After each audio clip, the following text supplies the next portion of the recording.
And thank you, everybody. Tonight's webinar on the master's degree of Thank you, psychology. James. I have one of our Webinar, go ahead. graduates.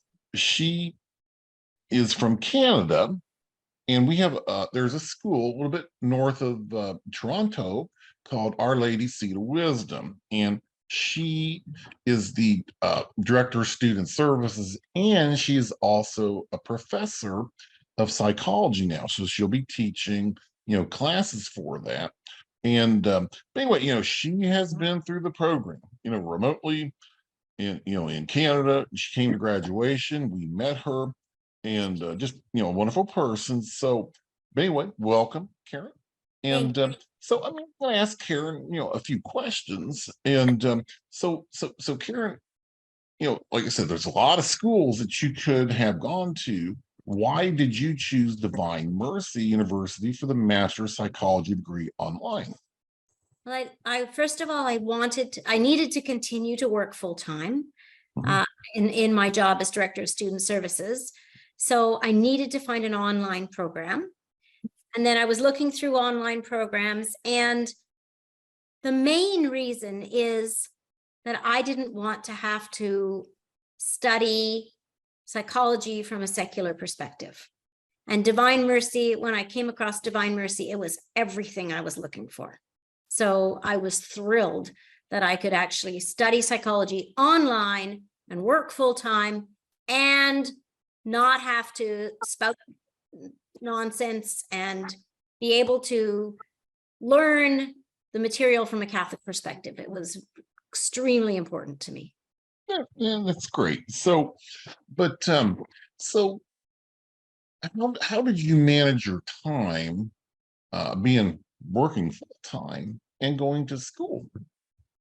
Well, it did take a lot of evenings and weekends, but because the program is 99% of the time you're working independently, you can manage it at your own time, which is very important. So I didn't have to attend classes at any particular time. So that made a big difference. And the material, there's a fair bit of reading and there's a fair bit of writing, but it wasn't onerous. It was entirely possible to do it evenings and weekends while I worked full time and still managed to do quite well. So yeah. Oh, very good. So and every student has to write what they call a capstone paper. And Karen, what was your capstone paper title? My capstone was for students at Our Lady Seat of Wisdom College. I created a mental health training seminar for the student leaders at Our Lady Seat of Wisdom College. So that was my title. It was a program where during the summer, during their training during the summer, the students learn how they can handle mental health issues that may arise in their households when they are RAs and proctors in the different households. Okay. In the program, you do a lot of what I call researching. You find different articles through the library, you read them, Yes. then you write about them, and then Yes. reflect on them. So, I mean, how did you find your topics for that interesting capstone? Well, the database that we have access to through Divine Mercy University is amazing. And I was able to research questions like, our residence assistant training and mental health in college problems among college students and things like that. I could actually just search my topics in the database and all kinds of articles would come up. So I was able to find an awful lot, and using that Divine Mercy database, it was amazing. Okay. So, I mean, Our Lady Seat of Wisdom, it's a, one entity of a college. I mean, is this something more of a group issue among all the universities in Canada and the US? Our Lady Seat of Wisdom College is very tiny. We're a very small school, and so we don't have the same amount of access to the databases that I could access through Divine Mercy. So I was grateful for that. Mhm. I mean, we have some, but not to the extent that Divine Mercy has.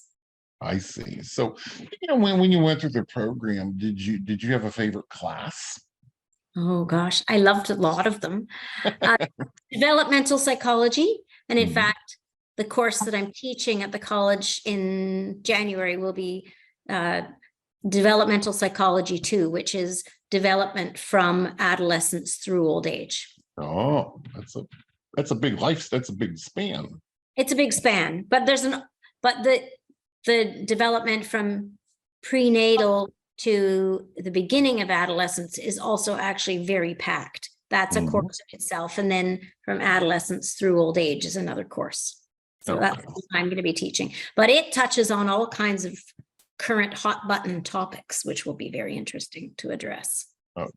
Because many times, a lot of times when you're immersed into the program, you have many different instructors for your courses and that. But how did your instructors help you individually, Karen?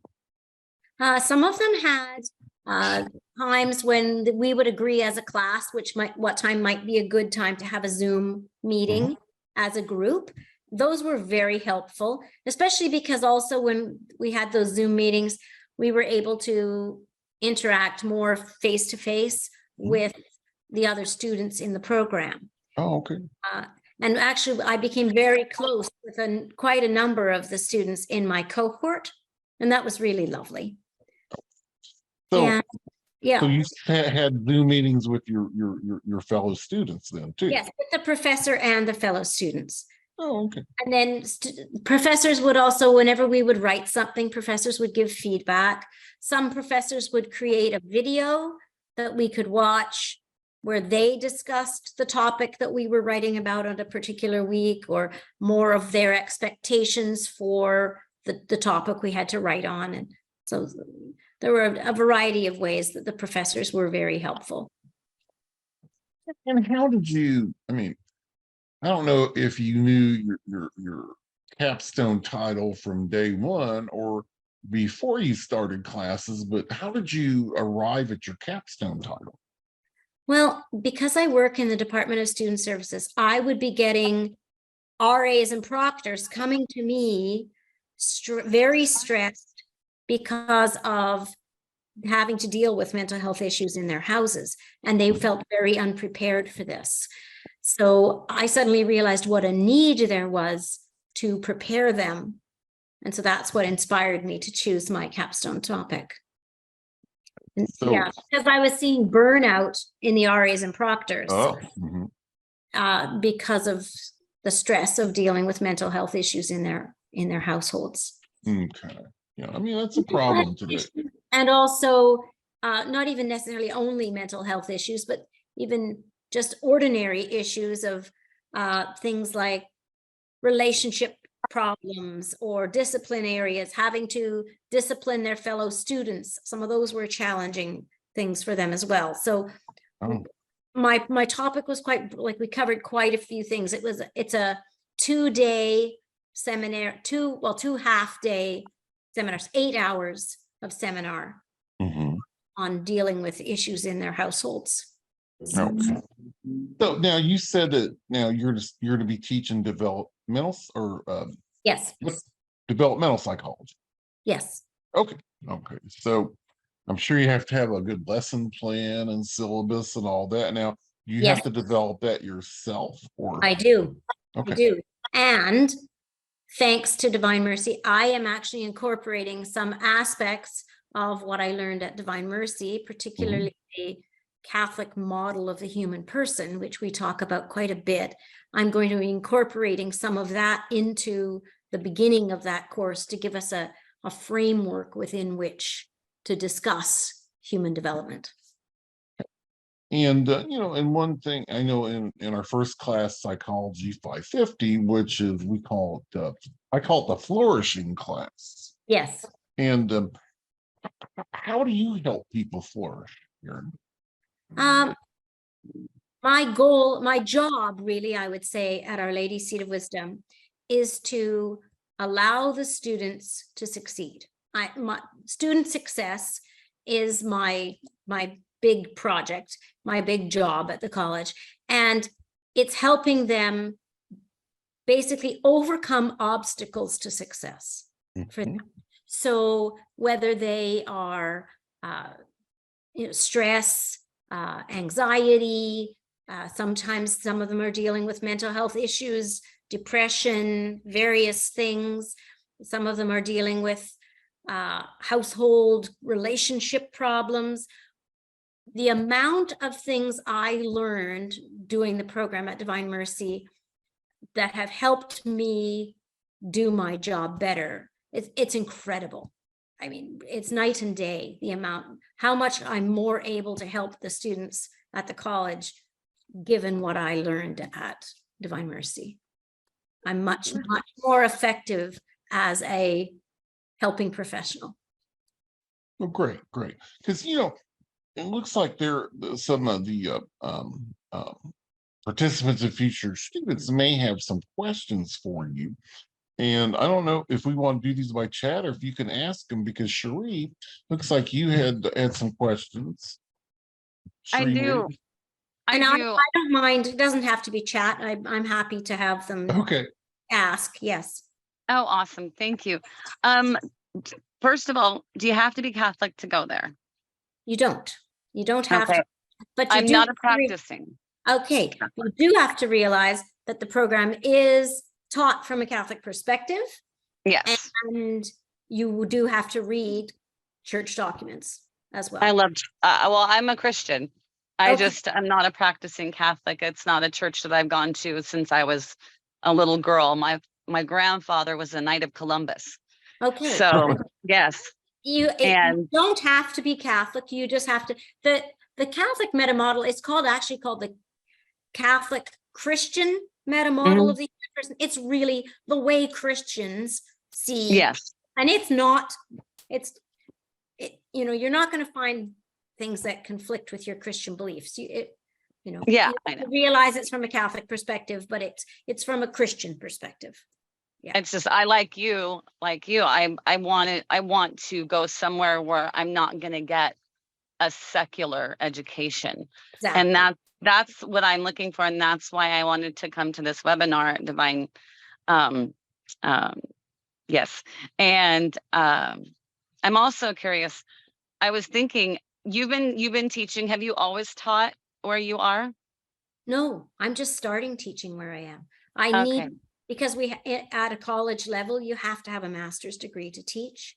So until I've been working in the Department of Student Services, and when I became the director of student services, when the director retired and I took over her position, that's when I needed to find a master's program, because in order to really do that job, I needed a master's degree. So really, originally, I was just getting the letters after my name, but this program has made me much more effective in that job, and now also is allowing me to teach at the college. And that's what I want to do, is teach university. I've been in middle school and high school classroom for 10 years. Okay. And secular classrooms. Okay. I've taught public school my whole career. And I have like 2 possibilities of capstones I'm already thinking about. I haven't even signed up. So, and you take funding from the federal government. Student loans would be the only way I'd be able to possibly go. And we give scholarships too, but not 100% sure. Oh my gosh, that'd be amazing. Depending upon this or that, but that's something we can discuss. Yeah, sure. Also, the reason I also want to do a Master of Science, besides being able to, eventually teach and be a doctor, is I was just diagnosed with bipolar this last year. I've had it all my life. I was diagnosed with depression as a young child. But in fact, as an infant. Really? Yeah, my parents, long story. But I want to help people like me. Yeah. And so that's another reason why I would love to come to Divine Mercy, is because I want to do it from a Christian perspective, and I love God, and I want I want to share God's love with anybody that I encounter, besides possibly, words of encouragement Right. and teaching. So, And that is something we discuss a lot at Divine Yeah. Mercy. And it sounds like you're flourishing already, Cherie. Yeah. And well, that's right now I'm not teaching, but I'm not doing anything right now. I'm trying okay. to get my cocktail of medication correct so that I can participate in life again. That's great. That's great. So Delia, Yes. oh, please tell us your question. Oh, my question is, so does the master's degree in counseling, does it prepare you to take the LPC? Oh, And I are can you I can answer that one, but you had part two of the question though too. and are you yet have you been K prep accredited? Well, our master in psychology, it's 100% online. You Mhm. can do it in as little as 16 months or 26 months. Okay, Mhm. by either taking 2 classes or 1 class at a time. Now, what state do you live in, Delia? I live in Virginia. Okay, so in Virginia, we have it is a master's in counseling Mhm. towards licensure, but it's a 5-year program. Right. And Yes, it, there's different programs. The Master of Science, the Master of Science is a standalone program, and it is not licensable. Then there's the Master of Counseling, and it is licensable. right. Oh, okay. So there's What- 2 programs. Yeah. Yeah, I do have a master's degree in, I'm an art therapist, and I've been an art therapist since the mid 90s. And I'm also working on my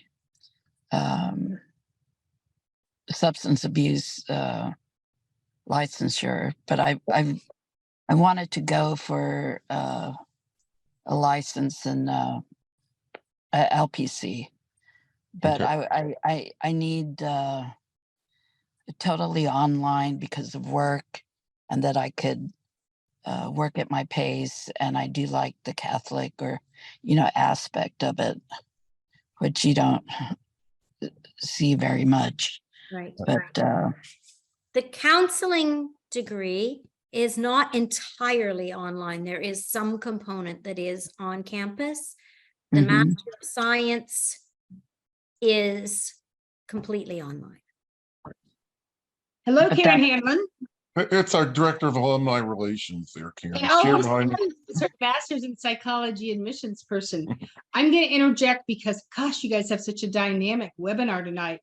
But one thing, Marie, that I asked when I first started is I said, why back then it was Dr. Judamain, who was the director of the program. I said, tell me how to tell, because we want to put people in the right profession. What's the difference, the big difference between the master's in counseling and the master's in psychology? She says, pretty simple, Michelle. A master's in counseling, you basically are working all the time with very broken people. She says, in the master's in psychology, you have the skills and the traits and the abilities to help people not get broken.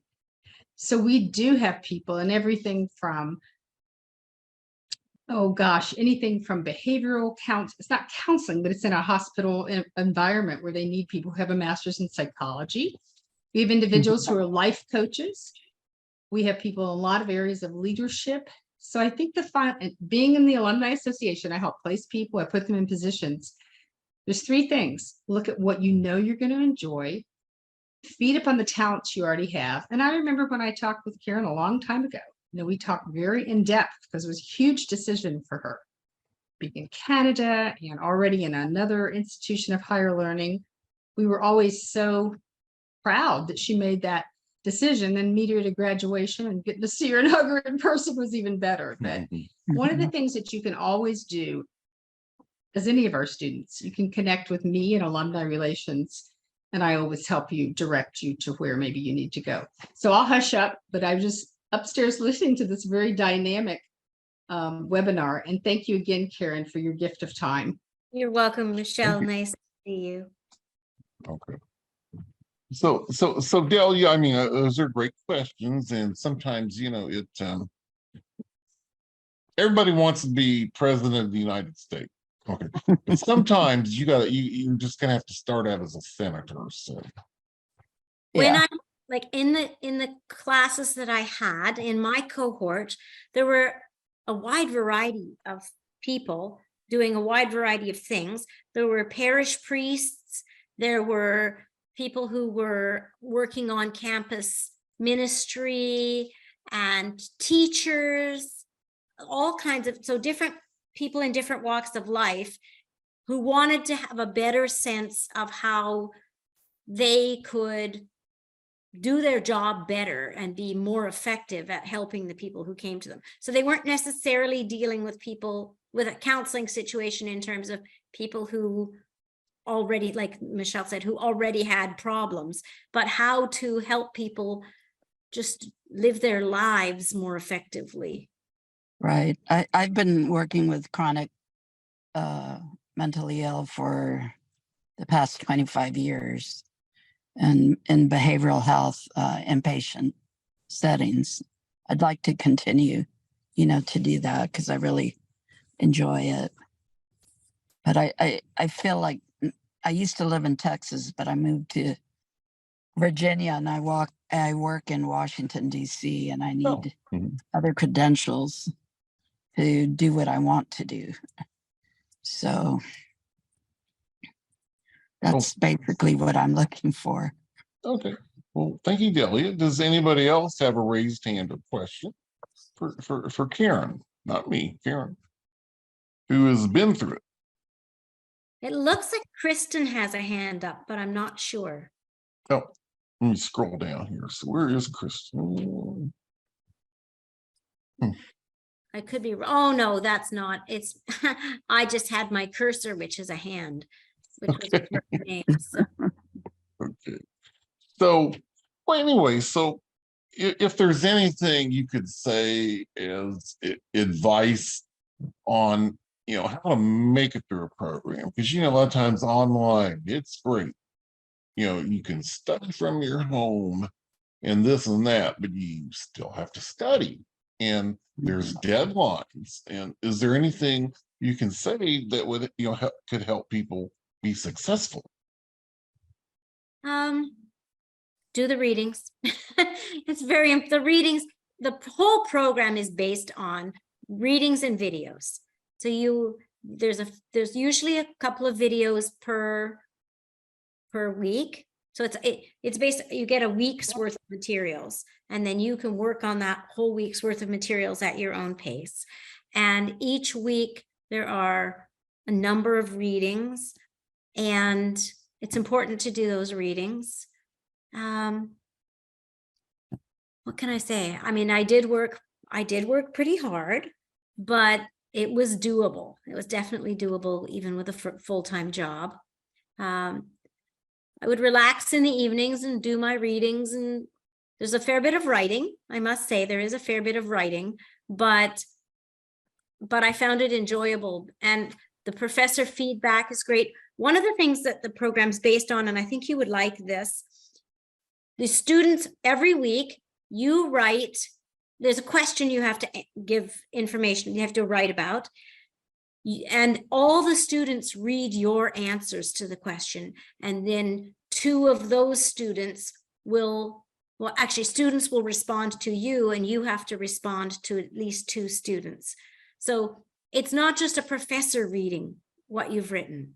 The students are interacting with each other, reading each other's material.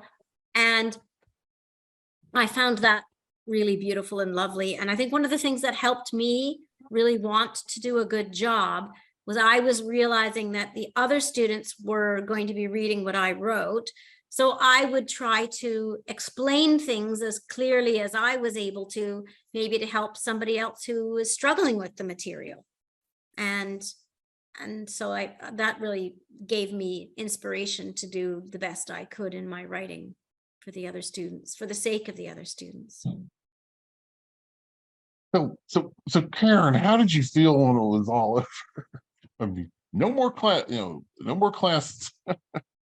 Well, it was both a relief and it was sad, because I really enjoyed interacting with all my friends in my cohort. And it was sad to think that that part of it was going to be over. I mean, yes, it was a lot of evening and weekend work. And so to a certain extent, it was nice to have that over with. But I've continued to keep in touch with some of the other members of my cohort, and I've continued to keep in touch with people at Divine Mercy in general. And yeah, and it's yeah, it was a beautiful program. Everything I can't say enough about how beautiful the program was. It far exceeded my hopes. Far exceeded my hopes for what I would learn. I learned way more than I expected to. I found everything just more beautiful than I expected it to. And a couple more raised hands. We got a little bit of time here, and I have Cherie had another question. Cherie, or is that still up from before? Sorry, my bad. That's my teenagers talk here. Sorry. I was wondering, how small or large are the cohorts? Are they nice and cozy, so it's just a few students, or are they quite large? I think my biggest was about 12 to 14. Yeah, and my smallest were sometimes as small as 7 or 8. Oh, wow. Okay, thank you. You're welcome.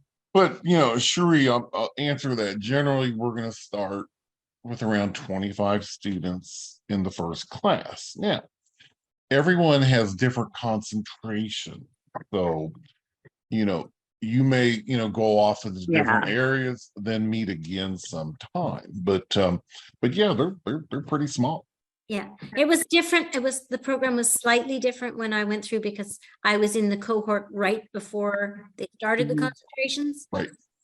But okay. So you got like more of a comprehensive view of it rather than a concentration. most of the program is the same. Yeah. Concentration just has you get to choose between a couple of classes instead of everybody doing exactly the same thing. But it's still most of the courses that you do are the same ones that I did. Okay. And Thomas, this is for you. How many credits I didn't finish my Master of Education. I only couldn't finish my thesis. I had an extreme low before I knew I was bipolar, and just kind of fell off the school wagon.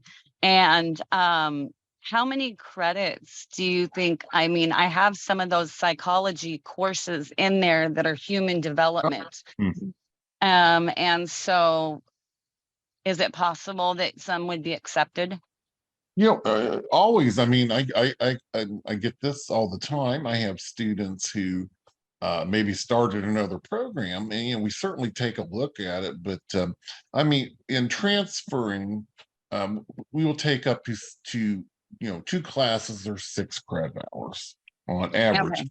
Now, that could change a little bit, because see, we're always working on our curriculum, and to make it better, in things like in the human services concentration, we're putting a component of addiction help in it. And we have a lot of nice things coming in the future too, that I mean, I can't really say, until they're approved from state to state, because I mean, this being online, we got to be approved in every state, which we are for this program. So did that answer your question, Sheree? Yes, and one more. How many concentrations do you have? Because it's going to be difficult to pick one. Boy, I it want to is. know them all. But we have one that has a little bit all. But in the concentrations, we have is marriage and family. Mhm. I'd say that's the most popular one. Human services. Then we have leadership for those who work in industry and want to manage and lead people. The pre-PhD, which deals with thesis writing, learning how to do your thesis, and then self-design, where you get to pick one elective out of leadership, one out of human services, and one out of marriage and family. Okay. And those are the 3 concentrations or 4. I mean, yeah. Well, there's That would be, 5. yeah, there's 5. That would be perfect because I do plan on, I guess, I really do want to get my PhD eventually. Oh.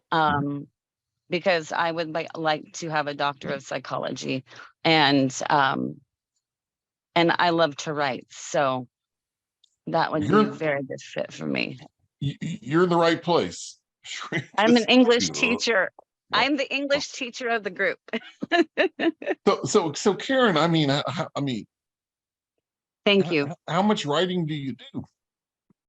Every week you have to write a 300 word, up to 300 word, 150 to 300 word response to the question. And then you have to write 2 responses to students that are 150 to 300 words.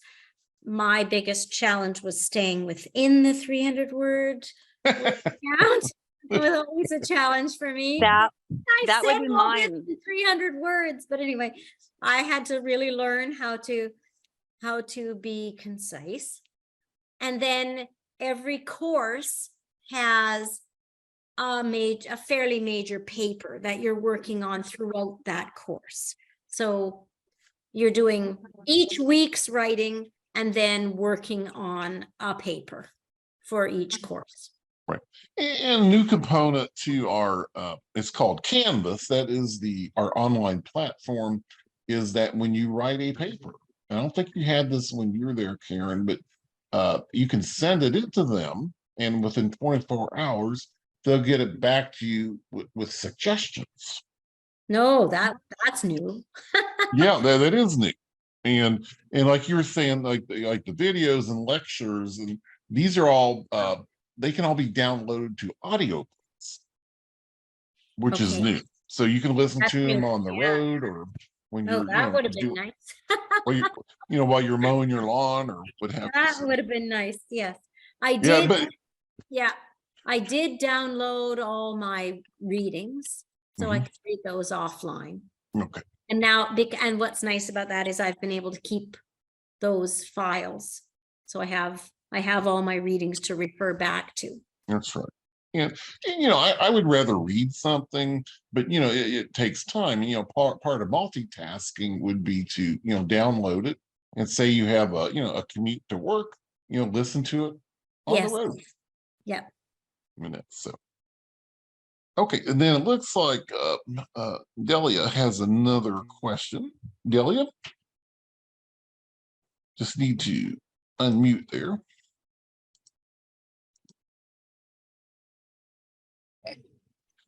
Hi, Delia.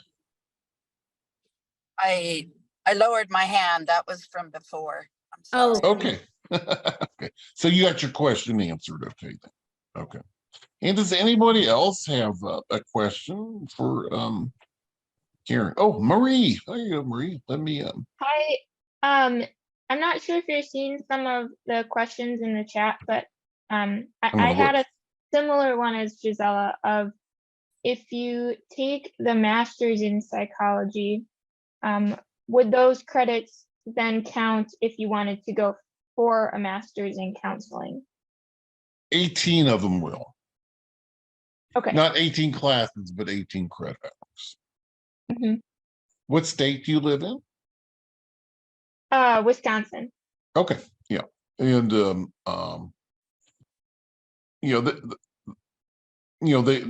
they could up to it's actually 6 classes that would transfer in that are like. I mean, they have, when you do credit transfers, they have to map out perfectly, but we do, the 6 classes on that.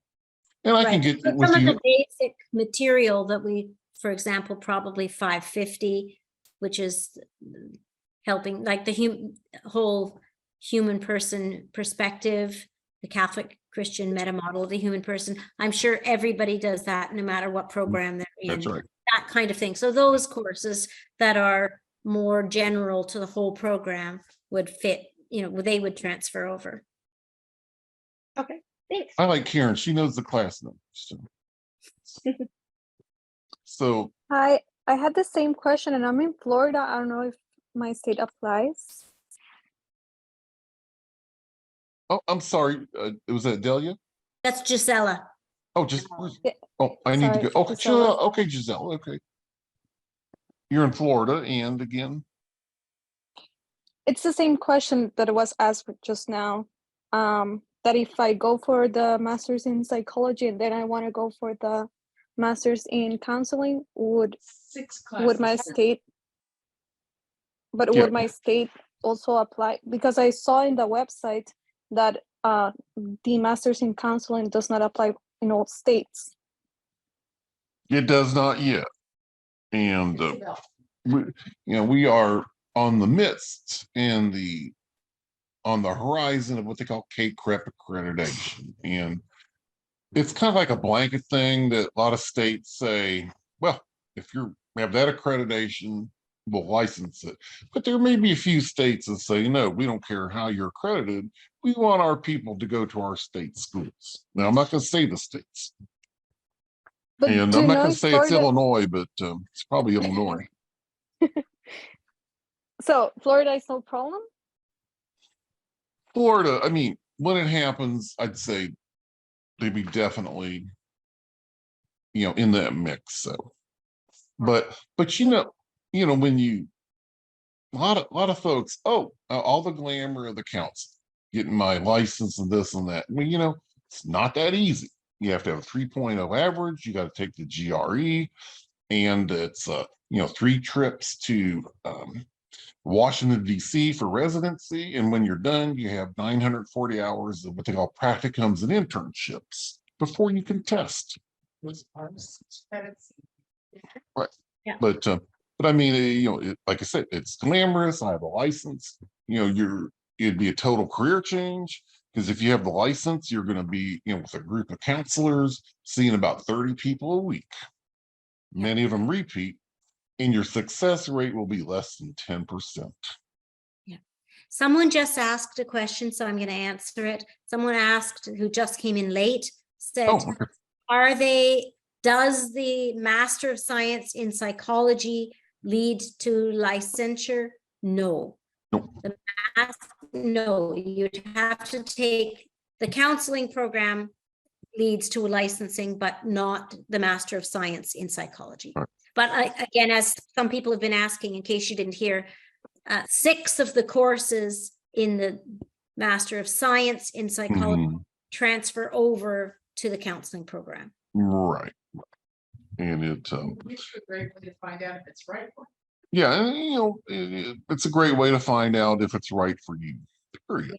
So, but everything I've seen on outcomes with our graduates, Karen and other graduates, it's worked out pretty well for them, just with the masters in science and psychology, because it's a big commitment to do anything for 16. I mean, and it's going to change you as a person too. I mean, it has to change you as a person to so you can help other people. But it doesn't last forever either. It seems like forever when you're doing it, but when it's done, it's done. So one of the things I loved about the program was that throughout the courses, unless this has changed, you're working on yourself as well. So not only are you learning material how to help other people, but you're also learning what you need to do to become a more effective person in your life in general, in your spiritual life, in your relationships with other people, and in your work vocations. And every class, you actually also have to write about ways in which you're growing. And that's been really, I found that really lovely as well. Mhm. Did you have to think about that? I mean, somewhat. I mean, or you, Well, you yes, saw you have yourself to there? come up with specific goals, Mhm. specific goals in the areas of yourself, your personal self and your relationship with God, personal goals relating to your vocation, your principal vocation, whether it's single life or married life or whatever it is, and then goals, specific goals relating to your whatever your work or service is. And it was very helpful. It was good to think about specific things that I could do to grow and become more effective in each of those areas. Right. And that's, well said, Karen, because you know, everyone here, I mean, you have to have a bachelor's degree. It doesn't matter what it's in, but it has to be a 2.5 or better grade average. Okay. And that was a big step for everybody to do that. And you should take great pride in completing it. But when you go to the next level, okay, you're not going to believe the confidence it gives you and the knowledge, to help you go forward, within your life and that. And in this degree, it's helping people.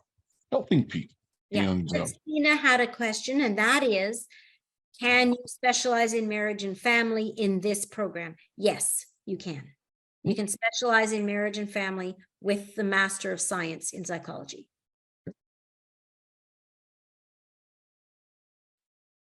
that is correct. That is one of the one of our top concentrations, because it's a big concern and great capstone topic too. Yeah. And now someone is asked of different careers in this degree. Oh, there's many. And always the question is, are you trying to enhance your present career or change careers? Well, changing careers is a big step too, but with more confidence you can do that. But we help students with that, to whether they're going to work for the like the government or for nonprofits, just to name a few. And you should never say that nonprofits don't pay well, because they can. Yeah. And let's see, any other thing here? Oh, Sarah Graff, when do you have to declare your specialty? Well, you should have a good idea before you start, but really after your second semester, which is after your first 4 months, you should really decide on what your concentration is going to be at that point, because your electives and your scheduling will depend upon that. So, and okay, anything else? But God, Karen, what a great time. And we thank you. I'm not even gonna go through my slideshow, I do have one because more question. I'm sorry for bugging oh, y'all. sure, that's okay. Is it possible after like our Master of Science in Psychology is finished, I also have always wanted to learn everything about divinity. I want to learn theology. Do you have those electives there?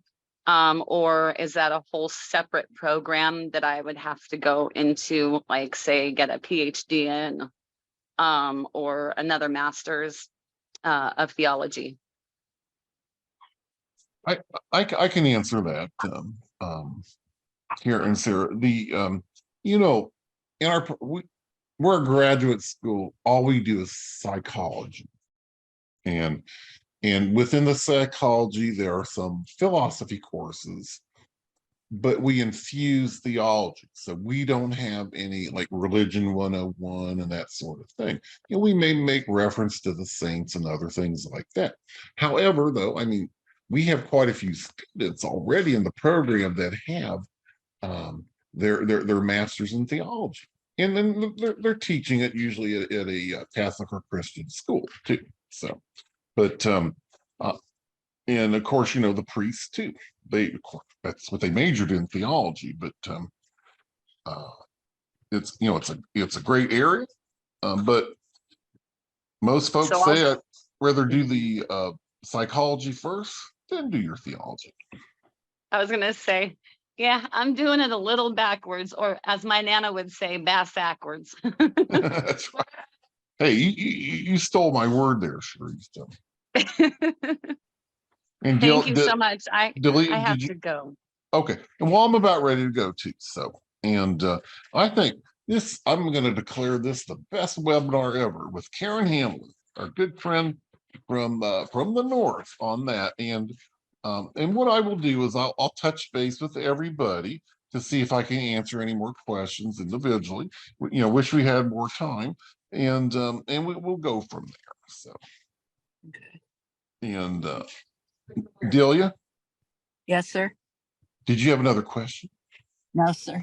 Okay, very good. So, and I thank you for staying on. And Thank you you know, both. and what I do is if I get with you, we talk more about the program, concentrations, scholarships, how to Mhm. afford school, to and then the what I call the acceptance requirements on it. And then, but ultimately it's always up to you. And you know, Right. and the statistic is in the United States, less than 14% of the population has a master's degree. Mm. And because it's a bigger commitment. But those who get their master's degrees or even higher, it's going to have great payoffs for you with number one, your knowledge and your confidence. And if you work on that, your money comes. Okay. Well, thank you, everybody. What is Well, someone? thank you both. You're welcome. All right. Thank you. Thank you. And you all Bye. take care. And God bless you. God bless you too. Bless And hope to speak with y'all soon. Yes. And thank you, Ms. Karen Hanlon. You're most welcome. Okay. You're welcome. All right. Well, thank you. Okay, now. bye-bye.